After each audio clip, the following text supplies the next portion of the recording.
Grüezi miteinander, herzlich willkommen.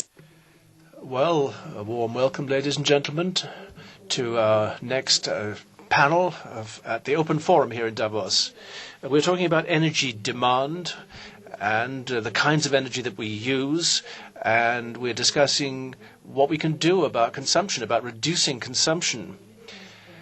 The energy demand is rising continuously, and that on an alarming scale. For example, in Switzerland, for about 40 years now, every Swiss person per head has consumed about 2,000 watts a year. But now, this was 40 years ago, now it's 6,000.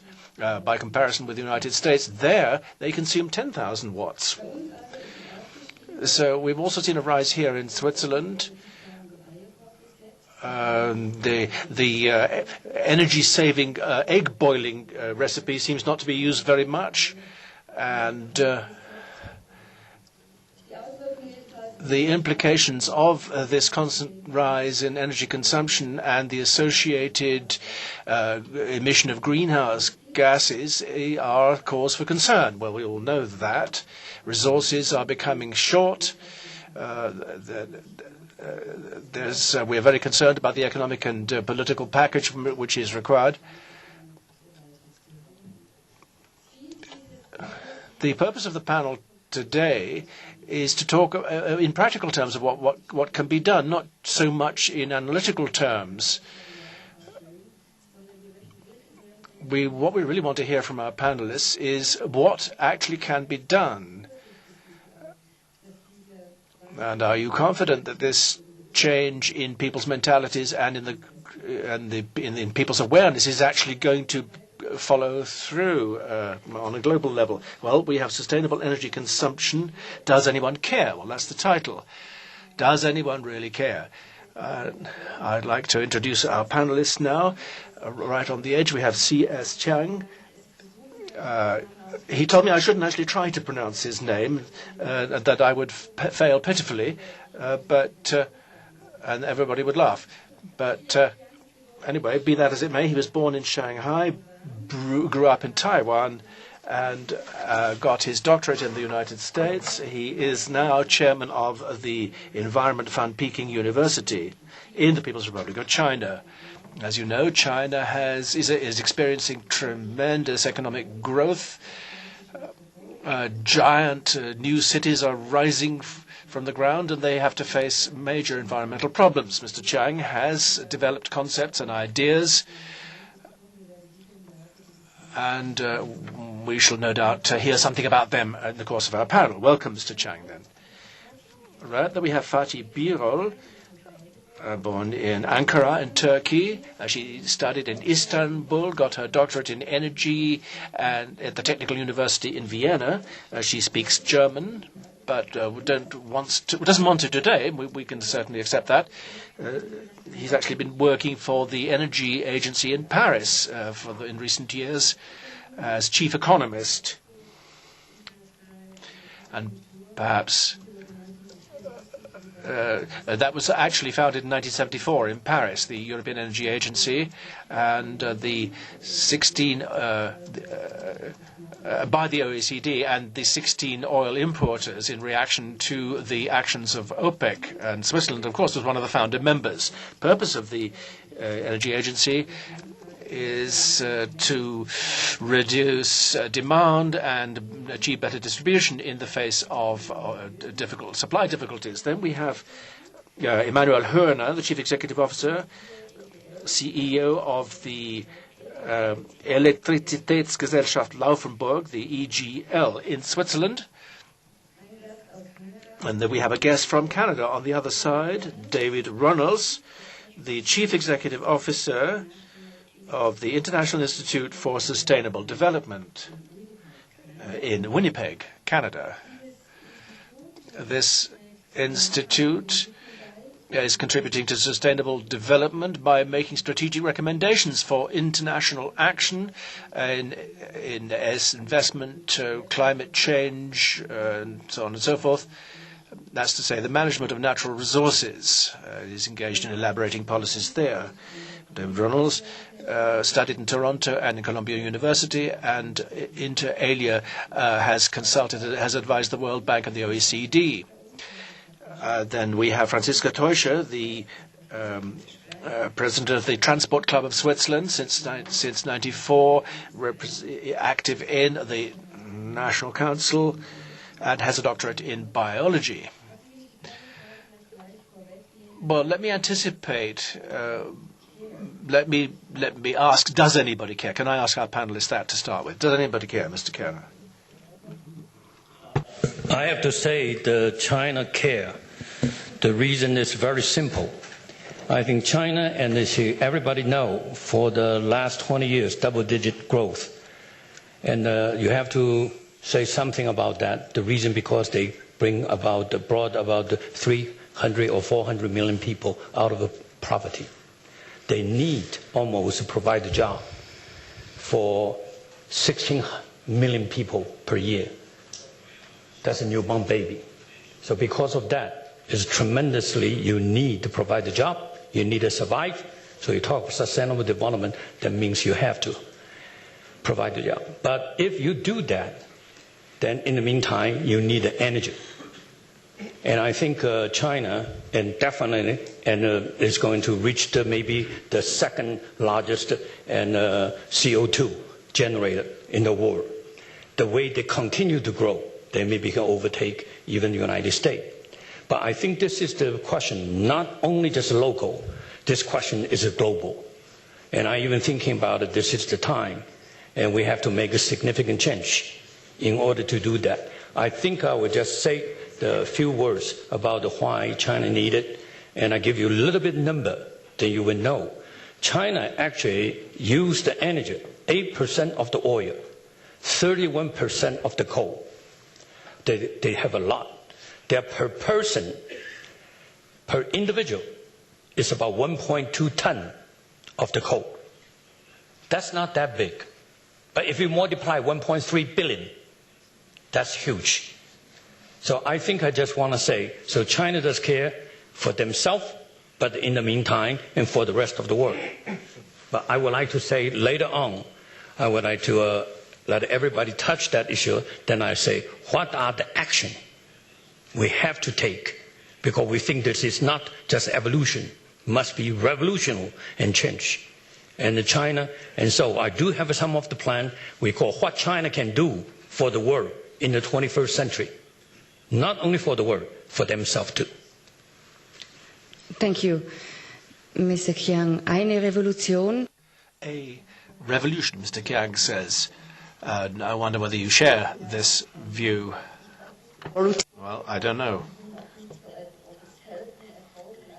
Revolutions aren't always that successful. I think we need some revolutionary rethinking so that we get a turnaround in the use of our energies, because that is one of the biggest challenges facing us in the future. How we have organized the energy supply thus far, it is not environmentally sustainable. It is heating up the climate, and if that continues the same, we are facing the possibility of collapse. But I am confident, because there are many possibilities for making our use of energy more efficient, and also substituting, replacing oil and gas with other more renewable energies. Whether we are fully aware of the problem, I sometimes dare to doubt, because and the understanding that we can't continue like this. If I look at what's happening in political terms in Switzerland, and if we can't move forward more rapidly than we're moving now, then we're not going to make it. I think we need to speed things up a bit in order to achieve this turnaround in the energy sector in Switzerland. We are a small country, of course, and we talk with other countries in the world. If we compare ourselves, we have a very high energy consumption per capita, and we really need to get that down. And And we all need to work towards that. Thank you very much for that introductory statement. Mr. Runnels, what do you think? Was denken Sie? What do you think? We've already heard about the importance of taking a small step forwards, but that's going to be precarious. What do you think? Well, I think that's important. I think it's important to remember that we need a very real sense of urgency when dealing with this issue. The scientists are telling us climate change, as you probably all know, is caused by a buildup of carbon in the atmosphere. Carbon you get by burning oil, coal, other fossil fuels. The scientists are telling us we've got maybe 20, 25 years to really make a dent in this problem before it becomes potentially catastrophic.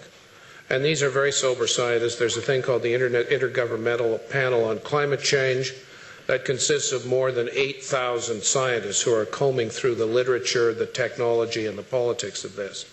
They tell us we really have got to start making serious progress on this issue within 20 years. And that means that very slow and steady steps are not going to do it.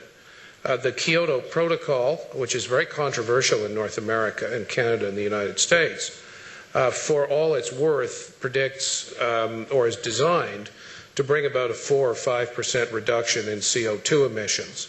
Scientists tell us we're going to have to get up to a 60 or 70% reduction in CO2 emissions, perhaps even larger. So this is a very, very major task. And the sooner we get going on it, the more likely we are to be able to do it in such a way that it doesn't dramatically affect people's standards of living. But if you realize there is an absolute number we can't go beyond, or we go beyond at our peril, it means that we have to start now getting toward that number. If we wait for 10, 15, 20 years, we're going to be talking about 60, 70, 80% cuts in CO2 emissions. And that will mean dramatic changes in people's lifestyles. So the question is not does people care. I think people do care. And the fact that this hall is full and that all of those discussions on climate change in the World Economic Forum are full is an indication of the fact that people care. The question is, do they care enough to begin to take fairly dramatic action quickly? Not in 20 years, but tomorrow or the day after. Über die Handlungsmöglichkeiten werden wir dann noch sprechen. Well, possibilities for action. You've heard what's been said. This problem of reducing energy consumption, is that the problem, or is it rather a question of what kinds of energy will we be consuming in the future? The reply. Well, could I say this? Your basic question as to whether anybody cares about this. Yes, well, I think we all have children, and there is a rising generation to worry about. And we all share the same house. We want to leave the earth, that's our common shared home, in order and in decent state for our succeeding generations, so that they may live in prosperity and with a decent health system, with decent living standards, and so on and so forth, and so that we can hand on a decent future to them. Without energy, that's not possible, and particularly it's not possible if all nations who don't enjoy the living standards that are enjoyed in North America and in Europe, if they can't catch up and to also enjoy those standards. So hence the energy question. And against that background, the question arises, what actually is the problem? The problem is, and this is perfectly clear, is the emission of greenhouse gases and above all CO2, and this arises from the combustion of fossil fuels, coal, oil, gas, and of course others too. And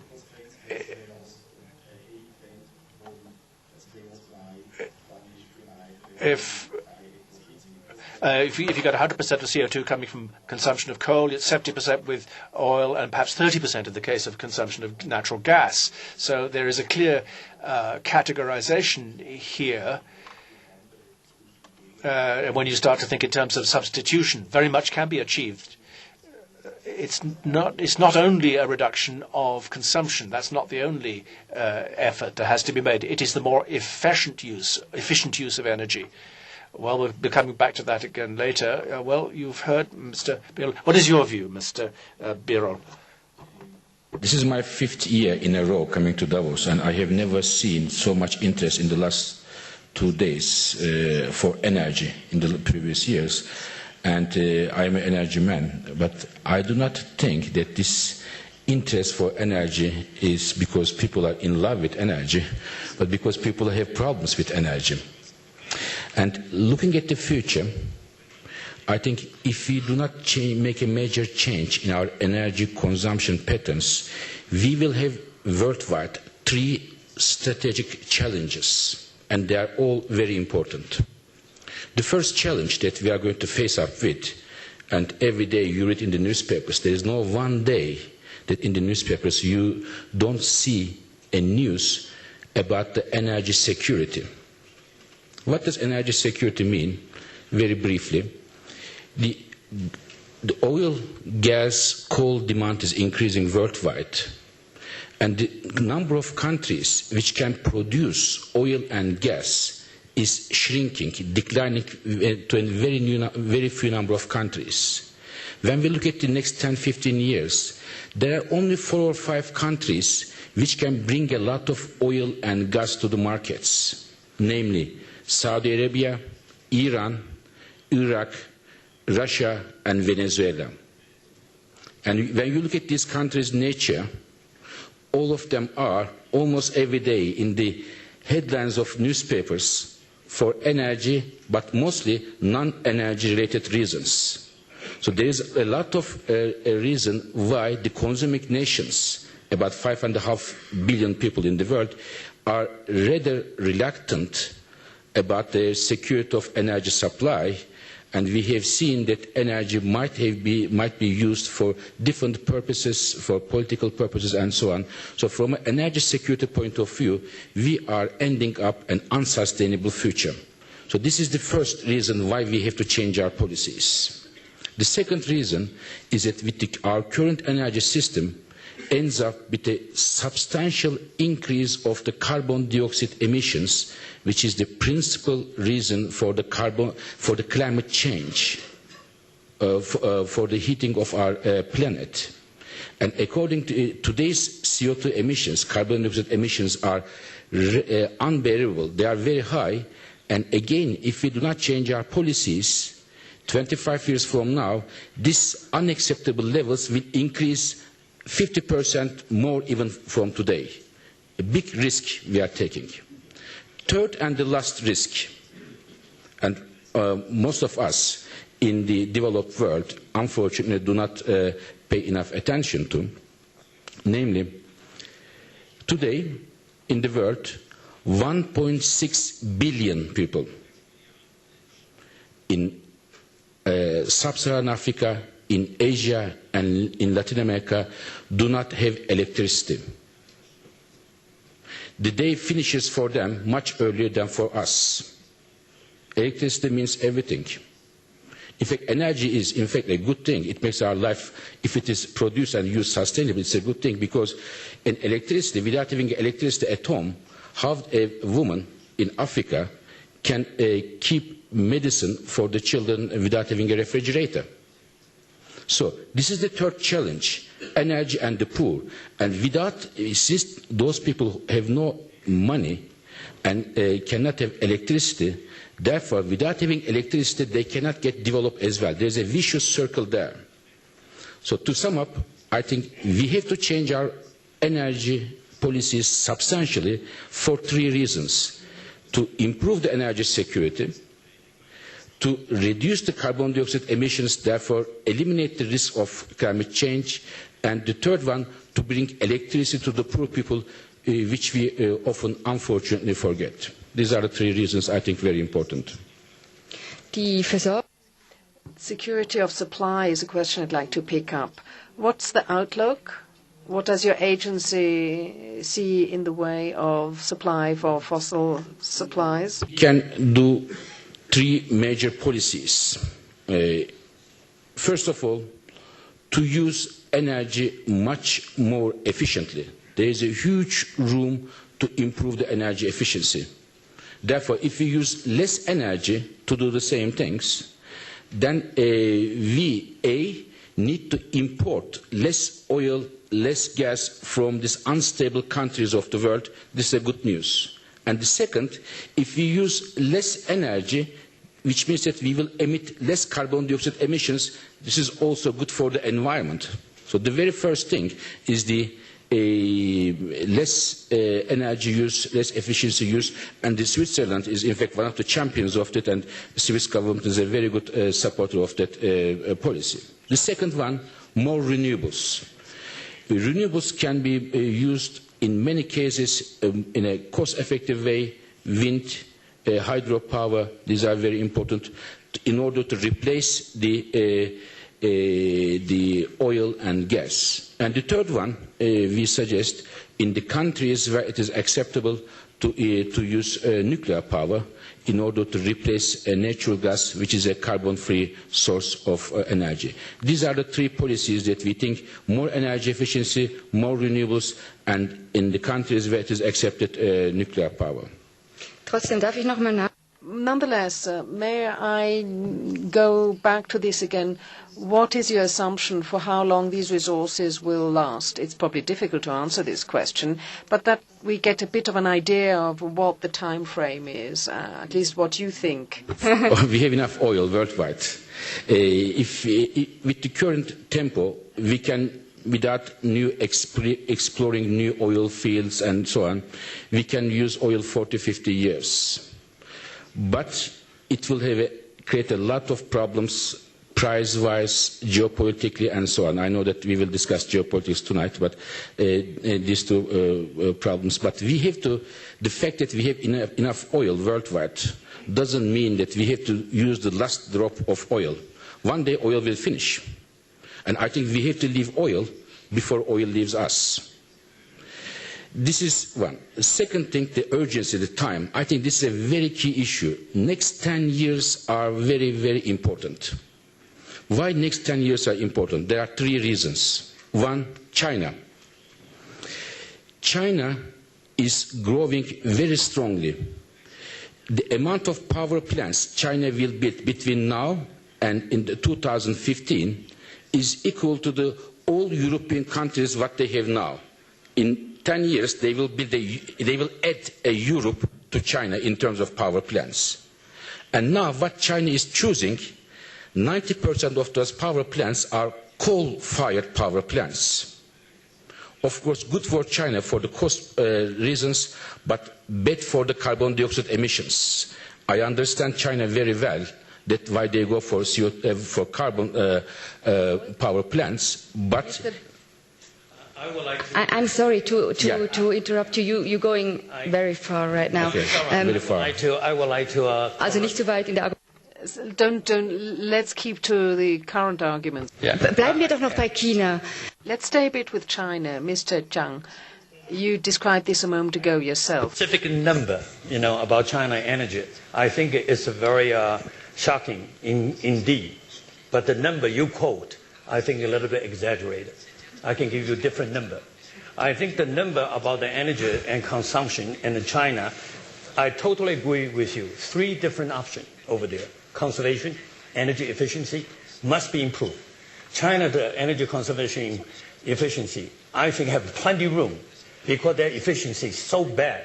They're about the 1/3, 1/4 of the United States, 1/10 of the Japan. So they have a lot of room for energy saving. I would like to say energy saving, the number one issue, actually maybe everybody totally ignore. The number one issue actually is in inhabitants, building and construction. Everybody thinking about a power plant, think about the China is not going to build an automobile. But no, number one energy consumption is about 44% related to the habitant. The reason because 27.6%, that's energy consumption. Then in the meantime, your building material for that is about 17%. So total you add together, most of the energy consumption is about the habitant. Why? Because urbanization They have 600 million people over there in the rural area are the excess labor. They need to urbanize. They need to move. You can count it. Every year they're going to move, reach to the 50% like the rest of the world. That's almost about the 25 million people a year in the next few years. So the building construction need a 43 billion meters square at this time. They're going to build another 15 years, 20 billion square meter. If China in the energy consumption, if it's not doing it, I think the rest of the world should worry about that. As far as the renewable energy, China is very rapidly developed. By the year of 2050, China have a 50-year energy plan. I do hope that everybody can share. I saw the Davos, nobody even know that. And the 50-year energy plan, at this moment, this time, the consumption of the coal, 67%. The oil imported this year, they want 22%, but now this year they imported 38%. Maybe by the time of 2050, 78%. That is going to create a security problem between the country and country, the resource. Okay, in that sense, I think. But as far as you quote about all those numbers per capita and in what area they can improve. But per capita is different. So I am talking about the general things. China will build, and it's a very modest one, 800 gigawatt of power plants between now and 2015. This is more or less what we have in Europe. And let me tell you one more thing about China, which is really in absolute terms very important for all of us to understand that without China we cannot have any environmental policies. The number is the following.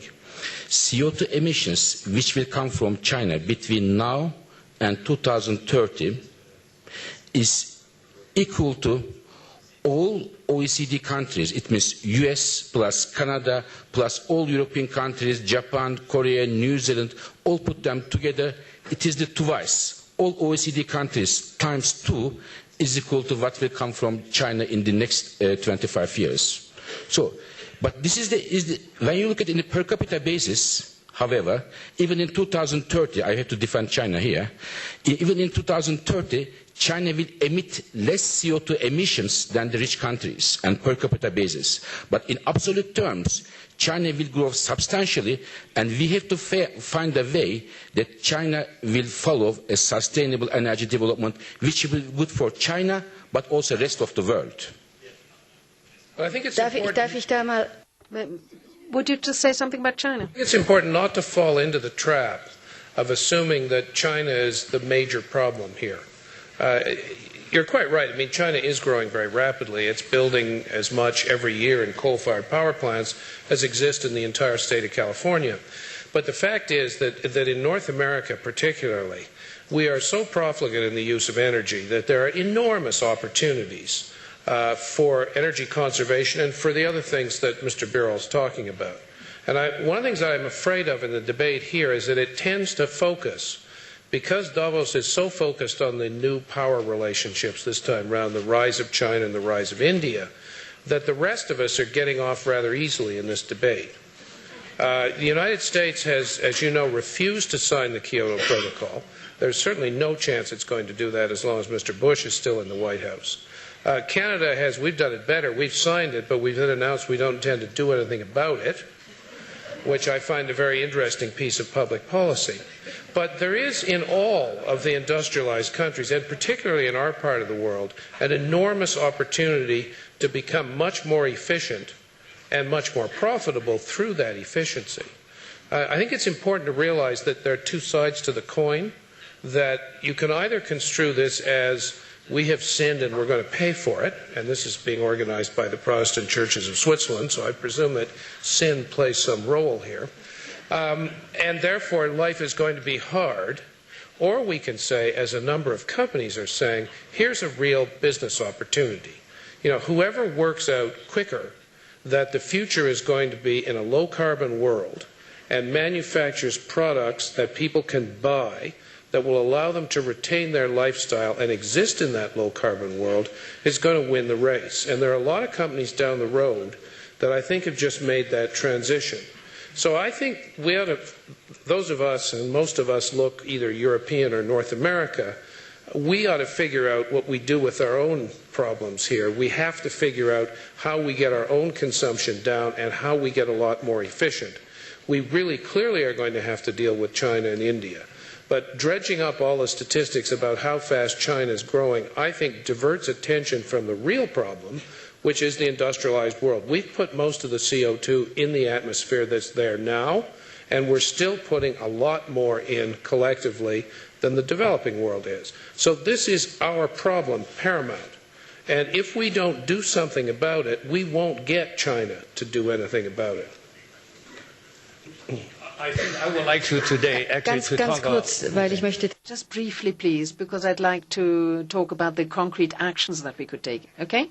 What is the action? Instead of I think today, and actually, we actually with the Indian friends in the Davos, we proposed, because everybody thinking about it, the reality is that India and China, human resource, population growth, they are going to consume more in the future. The past industrial society, they have done their job. They need to do something too, like United States.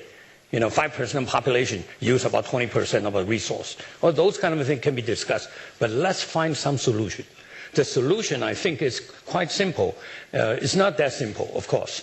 The thing is, we were thinking about the India and China. We should, if you look at the environment issue, not only just CO2. You talk about pollution. You talk about health. India and China have the dirtiest environment. 20 worst air pollution city are India and China. If you look at the water, they are the worst. So I talked with the Indian fellow. Can we try to do one thing with the West developing country, like Europe, like United States? Let's try to cut down the trade deficit by offset technology. Make the technology existing to make more efficient. In the meantime, improve their environment. So you can do that in the future in WTO. We need to take those things into account. By that, you can keep on the job in the United States instead of say, losing the job and to all the cheap labor or the European too. So if you're really thinking about some of the solution is globally, you try to find a harmonious solution. That means that's the reason I point out why the efficiency is very important. Because if you improve the efficiency, you reduce the CO2 and significantly. I just give you one example. Our campus are doing one thing. We try to do the co-generation in the hospital and this. Our university going to be the first climate exchange member. We take the action locally. Then we try to spread all. But I just want to say that big picture, we can do something. Today, I hope in the Davos, is action. I think Chinese have a saying, the best time to plant a tree was 100 years ago. The second best time is today. We need action today. Thank you. I would just like to ask the panelists very specifically what possibilities of solutions there are. You've just mentioned one, Madame Teuscher. Well, I think we need solutions at two different levels. First of all, we should really cooperate much closer on the international level because the energy issue is an international issue and no country can solve it on its own. As far as I'm concerned, the Kyoto Protocol is a good basis. Switzerland has committed itself to certain targets, which we need to reach by 2010, but even Switzerland is still far removed from achieving these goals. So at the international level, there is a need for discussion, look into the possibility of sanctions to be imposed on countries that do not meet the targets, because I think very little will be done without any sanctions. I think that we should even establish an international court for the environment, the protection of the environment, so that those who violate the environment can also be made accountable in front of this court to increase the pressure. As you have just said, this is also a question that has to be included much more in trade talks, international trade talks, to make some headway. Furthermore, you're saying that the oil supplies will last for another 50 years. I think that's a very optimistic forecast, but I don't think it's that important. What is obvious is that the resources, the oil resources and supplies, reserves are restricted.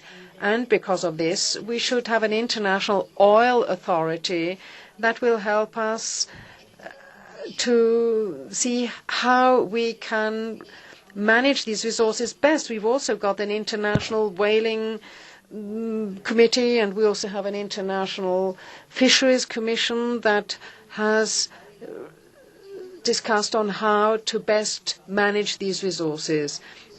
Obviously, it's very easy to say, oh, well, the others have to do their bit, and Switzerland is only just one of the negotiating partners, but we in Switzerland have to do a lot.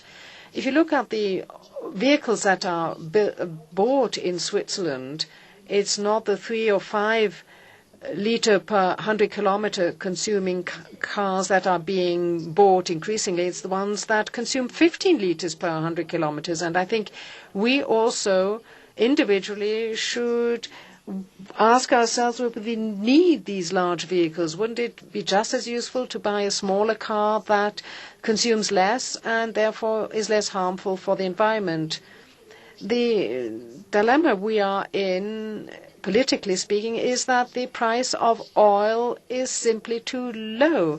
If the price of oil had risen as much as the price of bread has in the last 5 years, then we'd be paying 5 francs a litre. So we still have this dilemma.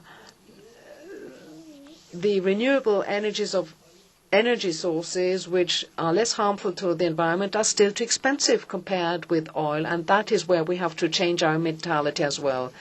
Thank you. Before we concentrate too much on Switzerland, I'd like to throw another question into the discussion. This idea of Mrs. Tauscher of creating this international climate authority that could also impose sanctions, exert pressure, because we can talk until we're blue in the face and think up all sorts of solutions. Nothing will be done without any pressure. It also has to hurt somewhere. That's what history has shown us. What do you think about this idea of the possibility of an international climate authority, and who should be the leaders? Well, I think we may come to that eventually. It's certainly not going to come in the next few years. The Kyoto Protocol comes to an end in 2012, and we have to design a new international mechanism that replaces it. And we're not going to get it, and it's not going to work unless it includes the United States and the major developing countries, India, China, Brazil, and Russia. I doubt very much that any of them are likely to accept the idea of an international authority with the power to impose sanctions. I do think, however, that there is an increasing realization that this is a serious problem, that something needs to be done about it. And I think there will be a successor regime to Kyoto. I suspect what it's going to contain more of, however, are incentives rather than penalties. There's a lot of talk over the road on the use of market mechanisms to deal with CO2 emissions. There's a good deal of experience in the European Union with doing that, and I think we will get an international regime that allows tradable permits from one country to another. It'll take a good deal of time, but it's something there's a good deal of support for.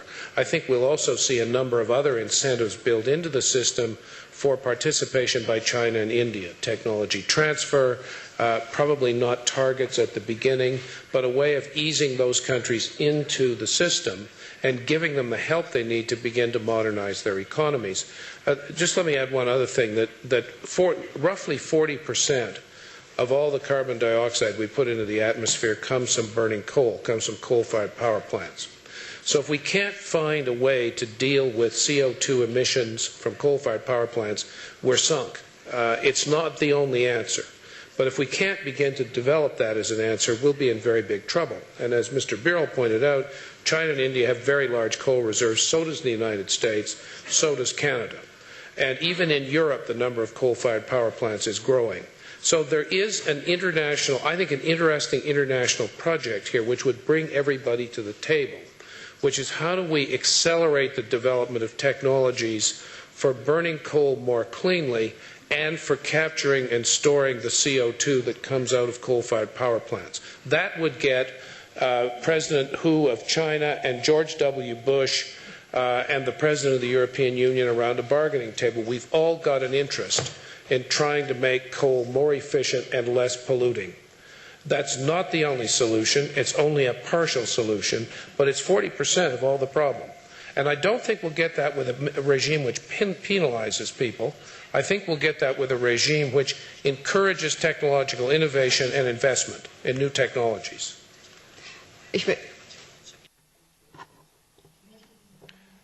Well, I'd like to pass that question on to you, Mr. Höhener. You talked about efficiency, clean energy at the beginning. What specific proposals do you have to make on that score? Well, if I summarize my view, I would say we have to look at the orders of magnitude today and to correct them where one can. We mustn't wait for technologies. People keep talking about new technologies, but they're not tried and tested. People talk about earthquakes in Basel, but we have to do what can be done. And when we look at standards and the implementation of phase 1 of the Kyoto Protocol, phase 2 starts next year and then runs to 2012, we have to try to ensure that we have clear standards applied worldwide under this mechanism.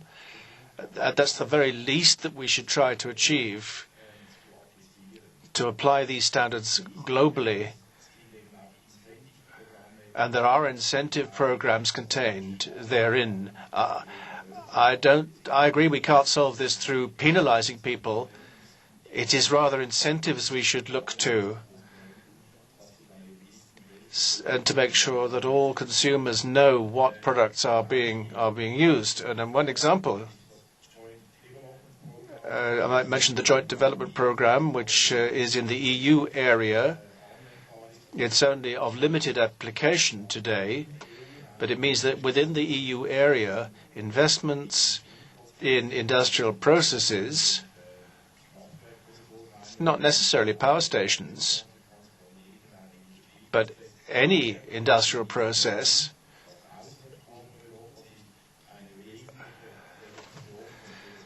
that this has to be matched by an extra-European substantial reduction in CO2 emissions. And I would only mention one figure.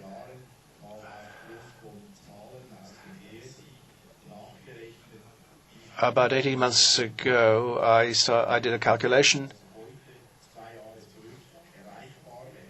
what we could have achieved in the last couple of years. And I looked at Central European countries, and comparisons were made with India and China. And if you look at the CO2 emissions per ton of oil equivalent, every use of energy calculated in terms of oil equivalents, if you look at those percentages and you say China and India should already today be closing half of the gap with Central Europe, or between Central Europe and China. That is entirely feasible with technologies which are known today and should already be applied. And in China alone, the total CO2 emissions of Switzerland, they could reduce by the total CO2 emissions of Switzerland. So does that mean you're delegating the responsibility once again? No, it doesn't mean that. It means that we have a joint development program so that we can contribute to the achievement of these more efficient consumption levels. Well, there's one possibility. I think we're talking all the time about helping others, but we're not looking so much at what we do. And I'm convinced that something is needed in the way of penalties or sanctions, because if you look at the commitments or the obligation to reduce CO2 emissions under the Kyoto Protocol, we have to be able to compare with other countries to look and see what they're achieving and if they're going to achieve the reductions which are required by 2012. it doesn't mean that we shouldn't also have an incentive strategy for developing renewable energies and promoting everything possible in that area. But in Switzerland too, we don't have such an incentive strategy. We are still recklessly wasting oil, and we're generating electricity.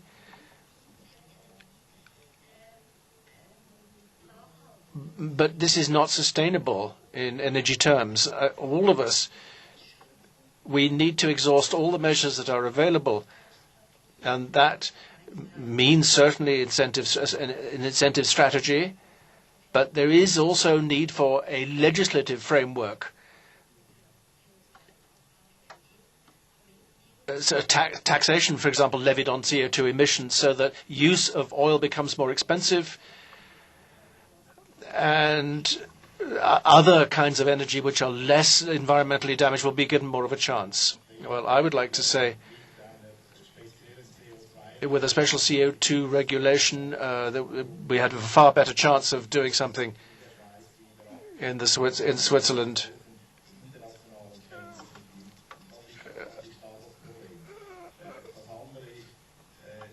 And the facts also show that the more oil or gas is used, the price mechanism comes into play, and not very much will happen unless that is made use of. I'd like to know what you think about this situation. Acknowledge two facts. One of them is a rather difficult one. We have to be realistic. In the energy business, unfortunately, very unfortunate, what is clean is expensive in general terms, and what is cheap is dirty. So there is a bit of a problem there. Unfortunately, this is the framework that we are in, and there are no magic technologies, there are no silver bullets that will change everything. So we have to first understand this context. Unfortunately, looking at there are many technologies there, very promising ones, such as the carbon capture and the others, but they are not yet there to change the game. So therefore, we have to have a very realistic game plan here. We should know what we have in our hands. This is one.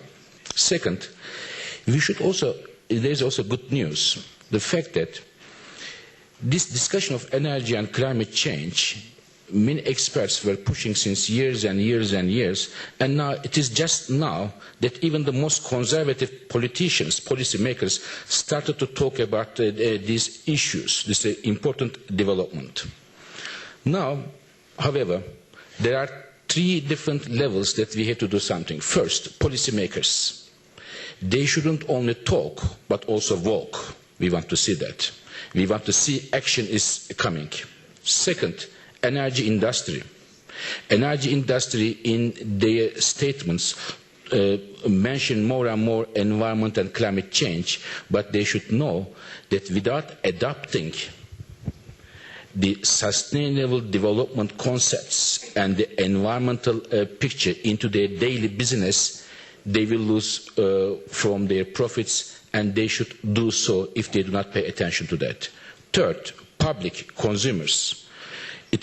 We should also think ourselves.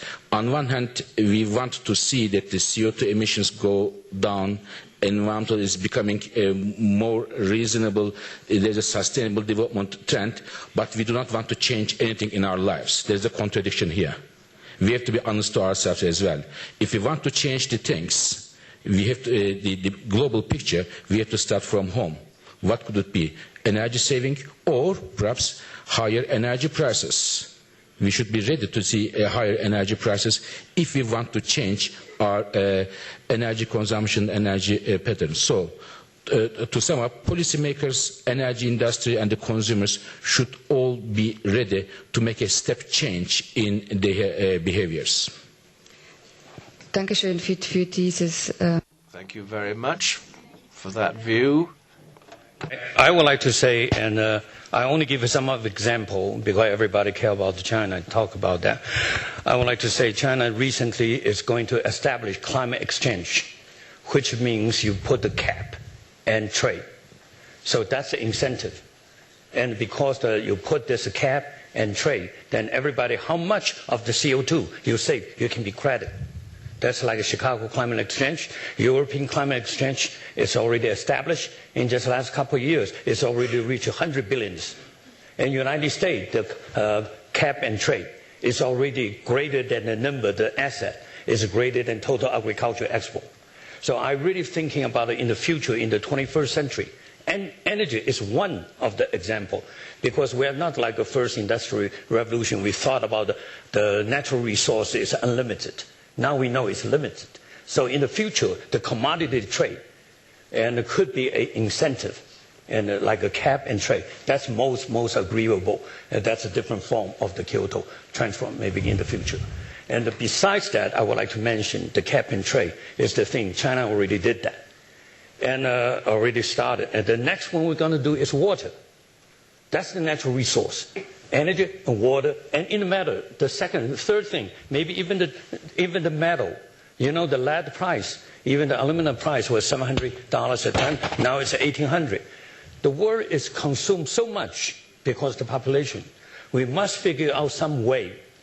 You say, you know, you've got to have some kind of if you don't do it, we punish you. I just give you the example of China. China made the rule. First time, conservation of the energy efficient, reduce the pollution by 10%. The first year they didn't do well. The reason because if you don't do it, government punish you. You know what? China have a different book. Every government, every state, they report the wrong number. You know, in order to just say, hey, I will not be punished. And so the China are changing it and try to make it incentive. So those kind of a carbon trade, cap and trade, it could be a very important thing we need thinking about it. Because this is in the future. We all should know the resource is not unlimited. If that's the case, and what we should do, that's not happen 300 years ago, 200 years ago, 100 years ago, 50 years ago even we don't have that. Only last 50 years our consumption is way, way, way high. And so I think we have a new, different way of thinking. So I think we need to thinking about the action. And I just want to say that. May I ask the following? I can see a lot of skeptical faces in the room because we're talking at the global level. It is a global problem. There's no doubt about that. No country can solve it on its own. Switzerland can't do it. No one else can do it. We have to do it together at the international level. But nonetheless, people sitting here are saying, what does this mean for me? Should I just wait until something happens at the political and economic level? Wait for agreements to materialize? That there is a trade in carbon? So what should individuals do? What action is open to individuals? Because otherwise you just leave the room here and then you have to watch all these limos stinking up the air because there's so much congestion. And that's crazy. We've had so many panel discussions on this issue of climate change, environmental pollution, and now you have to you can't even walk in the street anymore on the pavement because of these limos that people are taking to go 100 meters. So everyone's going to say, well, I'm not going to do anything unless my neighbor does something, so nothing will ever happen. So this is really something that I'd like to put into the discussion. We should come down to earth, not just talk about it at the abstract level. Yes. I don't know if the organizers of the Davos WEF are here. Sie schauen sicher zu. Well, they're watching, that's for sure. So I have a suggestion. Many of almost all the CEOs here and the officials of the companies, they all said how important the climate change is for them, for their business, and some of them said they cannot even sleep thinking of the climate change issues and this and that. This is very good news, if it is true. What I suggest is a very simple one. In order to test if it is true or not, all the CEOs came here with a 500 SL Mercedes, next year would come here with a more efficient, smaller cars to show how serious they are. Es gibt übrigens in Switzerland we have a public transport system that works perfectly.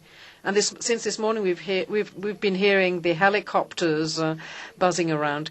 So perhaps we could put this question to everyone. Is it worthwhile doing something? Should everyone do something or not? Or given the very dimension of the issue, is it useless to do anything at all? It is, and this is a very interesting issue because it's one that's only going to be dealt with by both top-down and bottom-up policies. I mean, these kind of macro policies we're talking about are going to be essential to change the behavior of large companies and countries.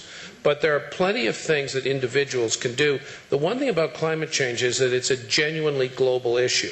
I mean, a ton of CO2 emitted into the air in Switzerland has exactly the same effect as a ton of CO2 emitted into the air in China.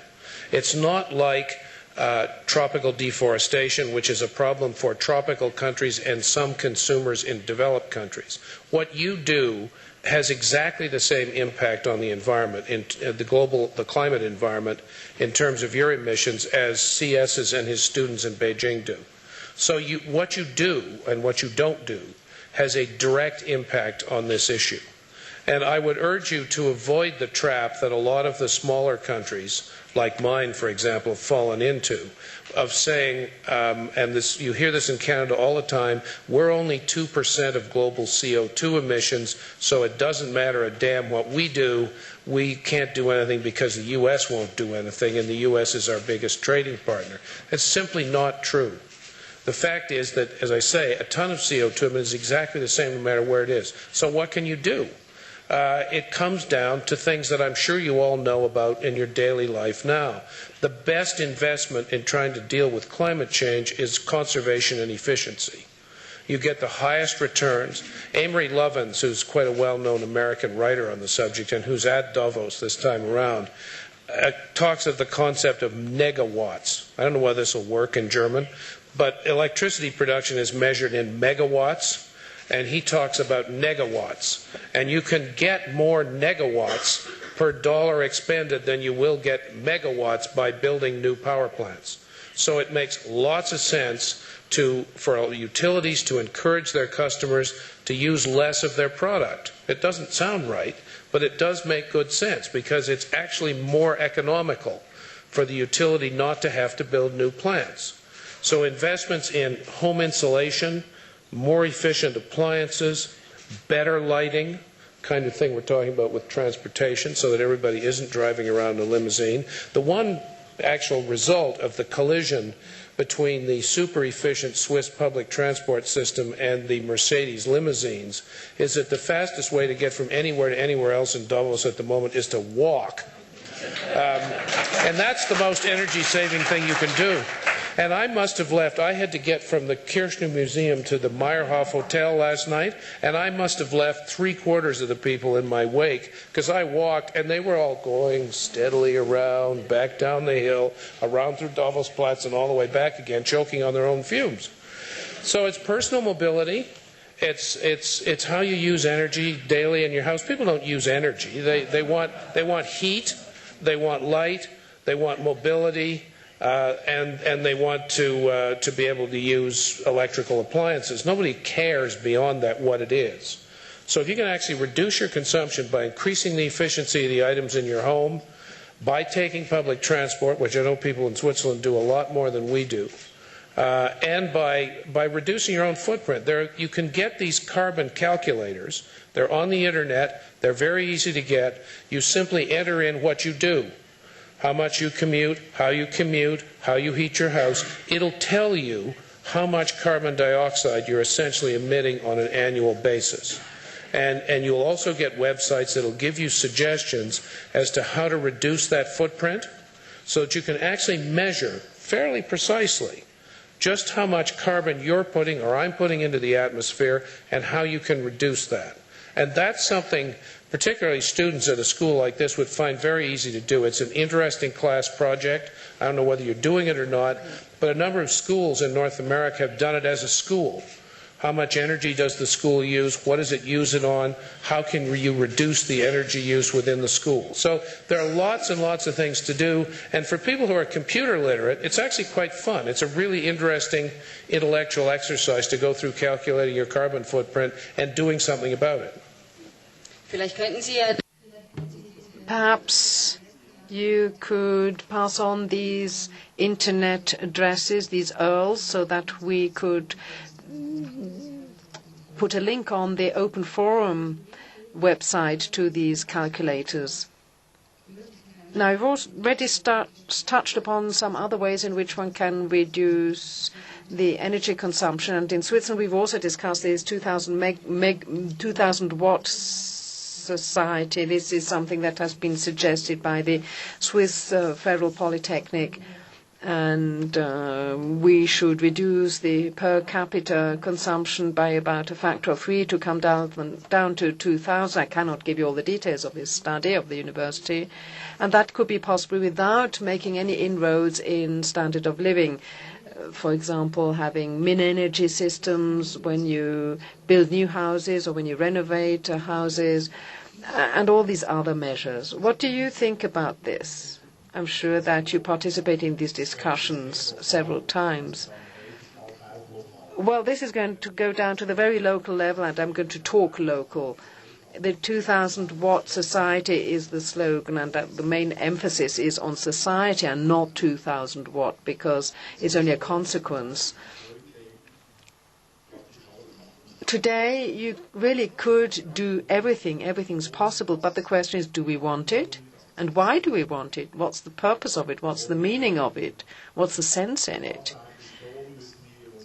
And there we really have to realize clearly that this would lead to a different kind of society that would really reduce its consumption.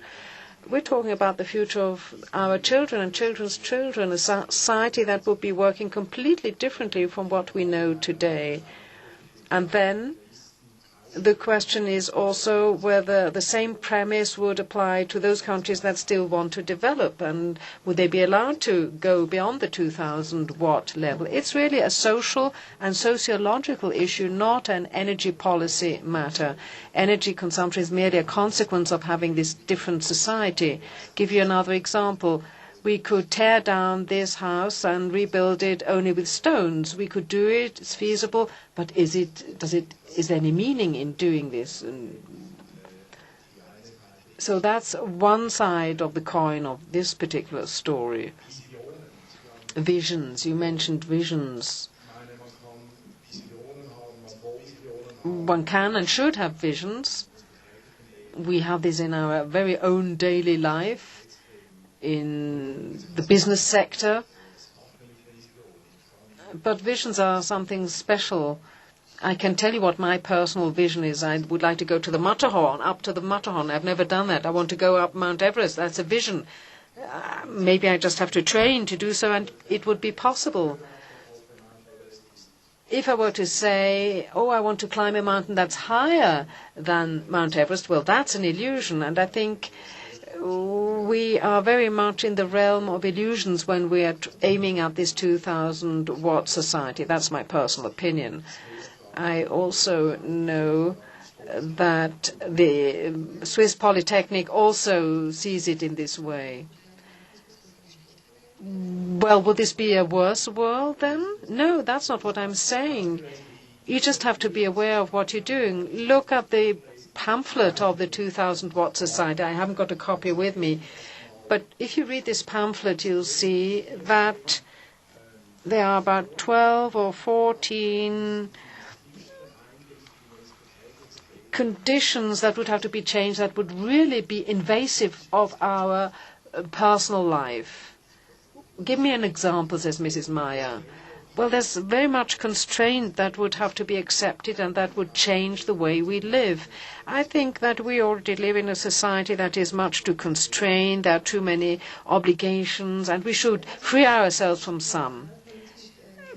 I'd like to go on at this local level. I think, Mrs. Toscher, you have this pamphlet. No, I have an edited version of it, the Reader's Digest. You don't think it's an illusion? No, I don't think it's an illusion. Mr. Höhener, you're saying that we have to think of future generations, or the future generation, the next one, then I agree with you. But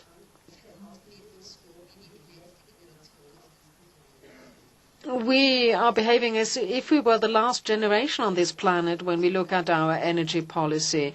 That is why I think that the 2000-watt society is justified. It has its justification, even if it cannot be implemented by tomorrow. And I don't think it's so controlled, dirigist. You'd have to have all sorts of different requirements for electrical heating. There would have to be more controls on traffic. One would have to be all sorts of levies that would have to be imposed. These are all very small measures which, as a sum, would result in a climate that would be much more friendlier for the environment, at least much more than what we have had so far. Last question, rather impertinent one to all of you, because I am impertinent. What do you do yourself very specifically, Mr. Birol? No. I just wanted to tell you the following. I wanted to ask all of us, last time we bought an electrical appliance, let's say a refrigerator, how many of us paid attention to the efficiency level of the refrigerator? I'm sure we look at most of the men look at the price, ladies the color of the refrigerator perhaps, and if there is enough deep freeze or not, how many levels are there. But why didn't we look at the efficiency of how much electricity do we consume with it? What is the reason? And I can tell you what the reason is. There are two reasons here. One, the electricity, as Fatih said, perhaps the electricity prices do not play the role that they should play. If we knew that it would really make even small change in our budget, we would have paid attention to the consumption of electricity of this refrigerator. This is one. Second, governments should put legislations, norms and standards that the refrigerators or computers or whatever below a certain efficiency level should not be allowed to be produced. And if the producing of one refrigerator with the same size, same color, but with more efficiency costed one additional euro, we calculated, we would save electricity, and doing that worldwide, when you look at global picture, we would save 2.2 euro by not building power plants, transmission lines and distribution lines. If we say on the consumption side, making investment of 1 euro, we would save by not building power plants, transmission lines and distribution lines worth of 2.2 euros. So, and we wouldn't have the problems of is it clean or not clean, coal or wind or anything. As I always say, the best power plant, the cleanest power plant, the cheapest power plant is the one that you do not need to build. Okay, ich werde jetzt nicht diese sind Sie ja nicht well, are you not satisfied with yourself or with your own energy consumption? National Energy Agency, we are 160 people, and most of us are diplomats, and I am the only one who did not apply for a driving license. I don't have a driving license myself. Okay.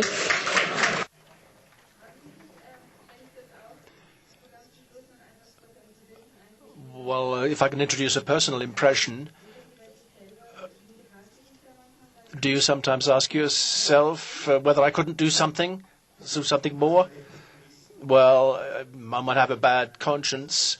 I live in a house which was built years ago, and there could be better insulation. This is something that all of us could do. Each and every one of us, and particularly in Switzerland, but more and more this is the case in Europe. all of us in our own lives need to be really observant, to pay attention. And I think that would be right. Well, what about your own responsibility? Because it's always difficult, isn't it, to follow through with it. Are you satisfied with what you yourself do? No, and I don't think we should be. One of the things my own institute has done, which has really engaged the staff almost more than anything else, is that we calculate our carbon footprint every year. Every time anybody gets on an airplane, we put down a number. You can figure out just what the carbon cost of an airplane ticket is. At the end of the year, we add it all up and we buy carbon offsets. In other words, we buy credits from somebody that's actually sequestering carbon with a forestry project or something of that sort. And so we have it as a policy to make our institution carbon neutral. We spend a fair bit of time trying to do it. And it's been very interesting because it's engaged everybody. The administrative staff and everybody else has got fascinated by it. So I think we, as a result, are now much more aware of our own footprint. And we spend, not a lot, but we spend $10,000 or $15,000, $20,000 a year offsetting that so that our effect on the environment in terms of carbon is neutral. We've got lots more we can do, but I think it's a good first step, and it was a very easy step for many institutions to do. Thank you. Ganz kurz, bitte. Very briefly, Mrs. Toscher, are you satisfied? Zufrieden. Well, we're all fallible.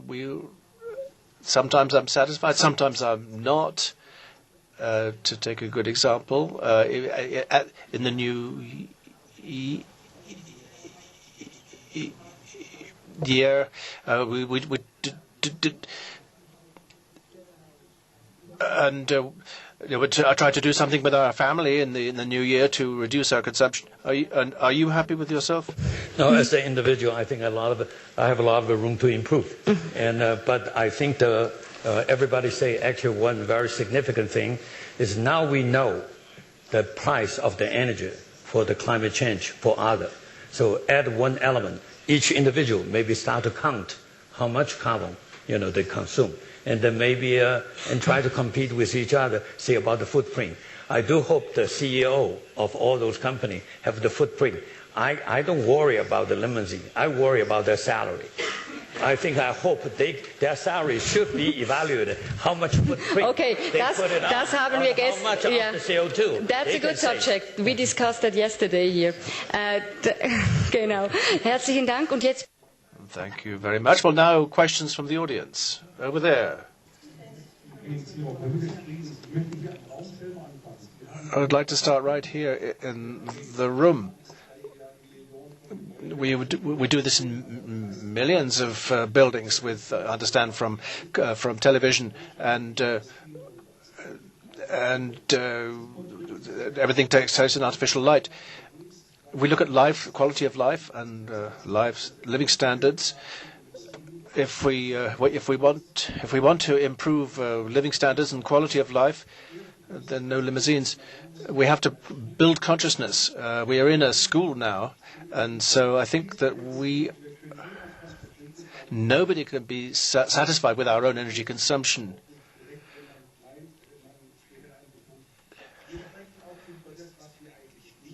And we're also not talking about what we are not doing. Many of the world's governments, in their constitutions, they're allowed to wage war for resources. So, I remember there was a solar cell on the White House some time ago. 30 years have passed, and we had Al Gore, who is trying to renovate society, starting from the grassroots. So my question is,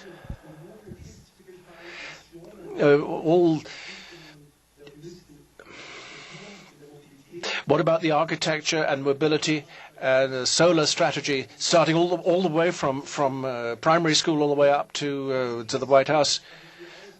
What do you think about the solar strategy? We don't have time to waste. Is that a question you want to put to all the panelists? Does anybody feel particularly called upon to answer? Like that in my remarks. I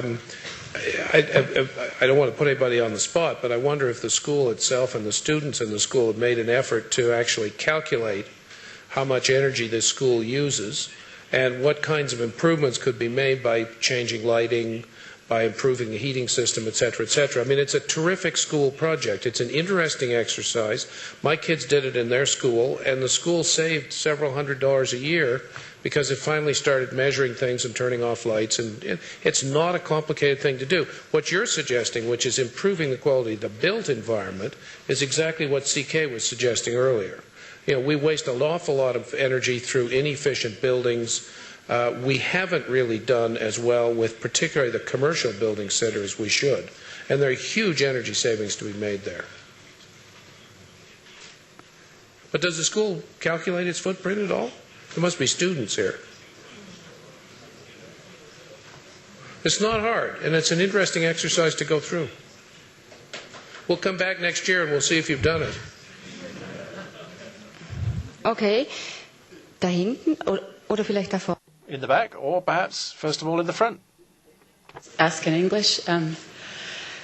I know the average citizen is really poorly informed about the environment and what they can do to live a cleaner lifestyle. I know in the United States, for example, it took a layman like Al Gore to create a film, a very good film, by the way, just to give general knowledge on what's happening to the environment. The film was called An Inconvenient Truth. But the film doesn't go into the detail like Jeremy Rifkin goes into in the hydrogen economy, really taking the bull by the horn and saying, this is what we can do. Well, my question is, what are corporations doing? What can corporations do? Because the media is not doing a good job to inform your average citizen, and I think a lot of things pertaining to the environment have to do with corporations. Mr. Birol there in the corner mentioned something, and I came up with an idea, maybe offering rebates to customers when they buy a low power consumption device. I also learned from a friend that Harley Davidson manufactures special motorcycles for the state of California that are with lower emissions, and even more special motorcycles for the country of Switzerland that have even lower emissions.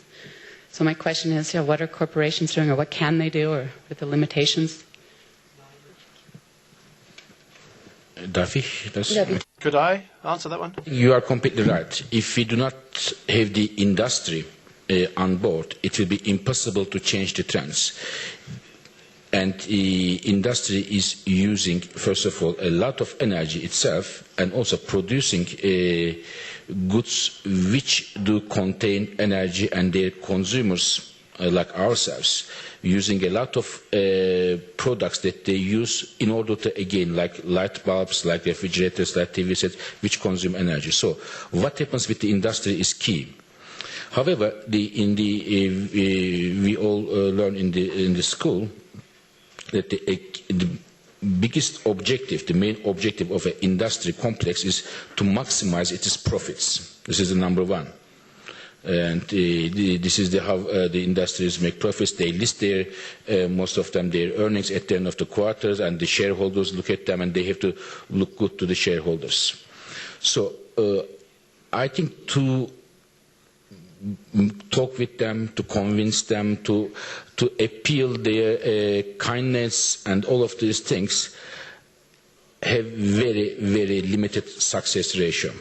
Not that because they are bad people or something, but this is their objective function is to maximize their profits. So therefore, there should be a financial system, a framework that would give a signal to the industry that they would perhaps incorporate the cost of carbon, the value of carbon in their own products, such as a carbon tax.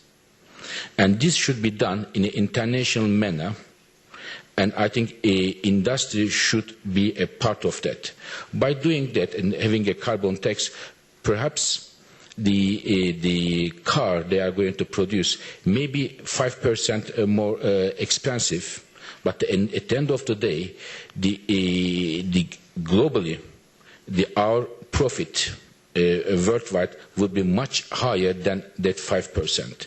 We have to have that industry on board, but this is not why they are not on board now. It's not because of lack of information, not because they are not aware of the problem, because they are not a bad person, but they don't have the financial, fiscal signals that are there. We are lacking of that signal, which is in terms of price, in terms of the incentives, or in terms of penalties. There should be some financial signal, I believe. I would like to say one thing is this, and some of the corporations already start to do that kind of activity. If you want to look about the American, there's a book called Cool Company, and they all try to reduce the CO2. Many, many examples. And also another book is the Mid-Course Correction by Interface, and they are stuck with $30, per stock. And in the meantime, they're persistent to use how much they try to say zero CO2. And that's their emission.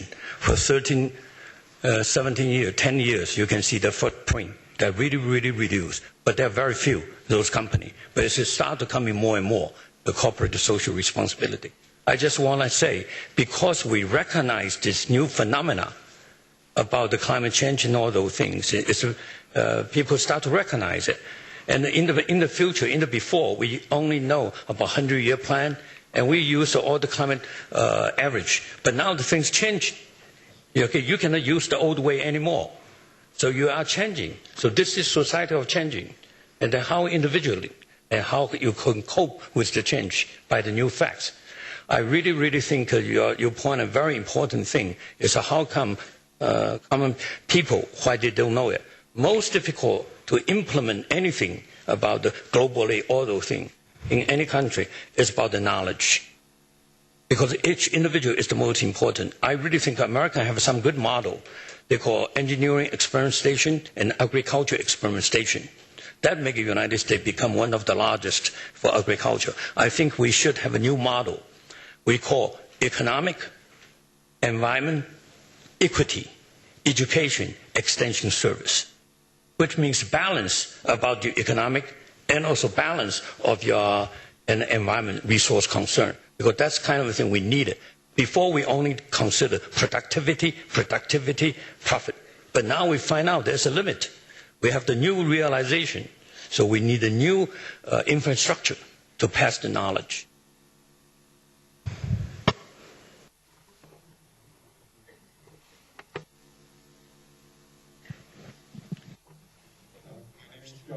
I'm a member of the Economics Department at the International School of Geneva. We've heard a lot about market responses to the problem of carbon emissions. My concern is that markets often suit those that have power in the markets, and they often leave out those that don't have power. If we tax people more for cars, high emission cars, the rich can still afford them. The poor are even more excluded. And my concern is more about social justice. Mr. Birol pointed out in his list at the introduction, I think, about the lack of access of maybe 1 billion people in the world to electricity. If we use taxes, we might exclude them even more. And my question to the panel is, how can we make certain that we can actually design a system that can actually give these billion people more access to the electricity, while at the same time trying to reduce at the upper end? Who wants to answer this? You? It's a very, very good question. There is an equity question all the way through. We get this constantly in my own country, in Canada, where we have big distances, and the poor tend to have older cars which are less energy efficient. So the minute you increase the price, you get a problem. I think the only answer to that is that you need to have, in a rich country, you need to have compensating social policies that actually try and cushion that blow, and they may be payments, they may be different tax treatments, and so on. In developing countries, I think it's becoming clear that it's possible to deliver energy to people in villages in different ways. It's not just rural electrification. It can be decentralized energy supplies, biomass-based energy supplies, but you do have to have programs that target at the poor. And I think those basically, if they're rural electrification, they're going to be exempt from carbon regulations. They won't make that much carbon to begin with, and they'll have to be exempt from carbon regulations at least at the beginning. And there'll have to be compensating policies. That if you rely on a market and you correct the imperfections on the market, the other imperfections you have to correct are the ones that either reach or don't reach the people at the bottom of the pyramid. Da ganz oben hat's noch Fragen? There's, I think, another question right at the top. I just want to say there's your question about the equity. And there are some people in Davos, in the Bangladesh, some of the village, oil pool, no electricity. Then they train the whole village of people become solar energy. Everybody, they can do it something in a very cheap way. And also in many other rural areas, and they use the methane generation. Actually, for the population, against the poverty, and for the energy use, it's a much more the social enterprise. Some NGOs are doing that. Many examples. Many examples. Barefoot College in India is a very interesting example of that. I could be. It's just not the. I want to bring another cold shower here. I think it is not very easy. There may be examples here and there, but there is a big problem. 1.6 billion people in sub-Saharan Africa and in India have no access to electricity. And there can be here and there a couple of success stories, but this poverty can be only make history if there is an international concerted effort. It cannot be only left those countries to be take care of themselves and finding this and that creative options. This is good, nice, and there are some examples there, but we should be all aware of this problem, energy poverty, and if we want those countries to develop, they need energy, and for them to get energy, access to energy, we need to help them. This is definitely a very key question. Also, was ich sagen möchte, I'd like to say that I'm ill and I have to completely reshape my life.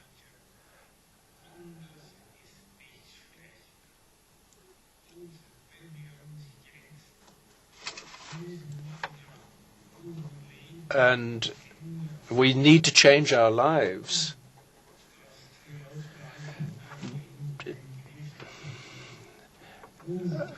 Making a change doesn't necessarily mean for the worse. Also, ich glaube, da hat niemand etwas. I don't think anybody has anything against that. The question is how we do it.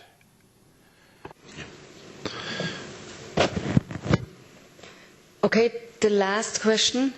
If you have to go, Mr. Birol, no problem. We did appreciate that you came. Okay. Ich muss weg, es tut mir leid. Das sagt er jetzt auf Deutsch, huh? Yeah, I have to leave. I'm really sorry. And that he was able to say in German. Okay, die letzte Frage. So, last question. And you have to decide who gets the last word. I just wanted to say something to Mr. Birol, but he's left. I'll say it all the same. Andreas Sommer, I'm a journalist in Geneva. Mr. Birol said that we have a basic problem, and that is that what is clean is more expensive and what is dirty is cheap. I don't agree with this, and let me give you an encouraging example. If you say that, then you also have to give the reasons why this is so. Why, for 60 years, there's been such total injustice in the energy sector when fossil energy has been promoted and the sustainable, clean energy has not been promoted. We have a positive example in Germany. In Germany, the energy sector is a monopoly. There are 4 companies which, since the 50s, have put everything on coal, oil and gas.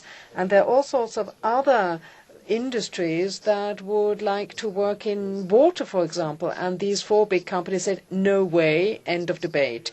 Then in the 70s, some people took the risk and created solar and wind energy installations, especially in the south, and they invested from there personally, and it worked. It produced power, and suddenly they were producing more power than they actually could use and consume in the small industries that they were running. So they were able to feed in the surplus into the public grid. And again, the four big ones said, no way.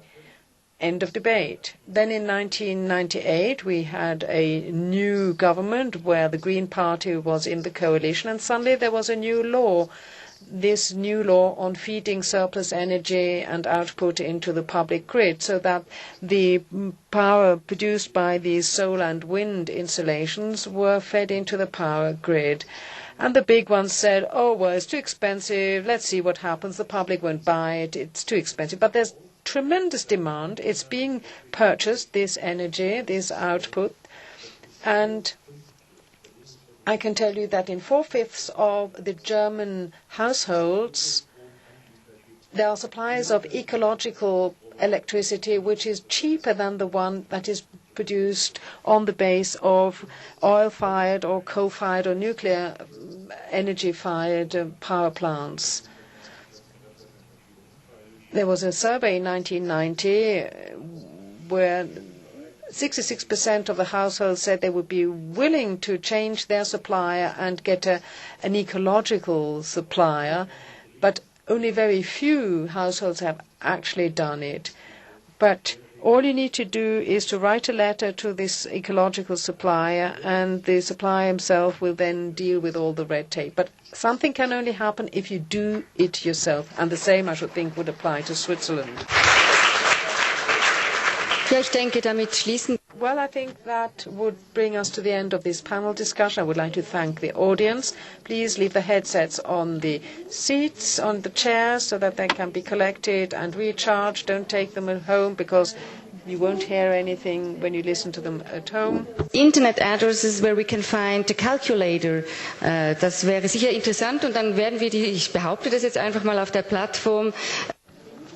I just hope that you'll find these links on the website of the Open Forum. Thank you to all the panelists, and see you soon.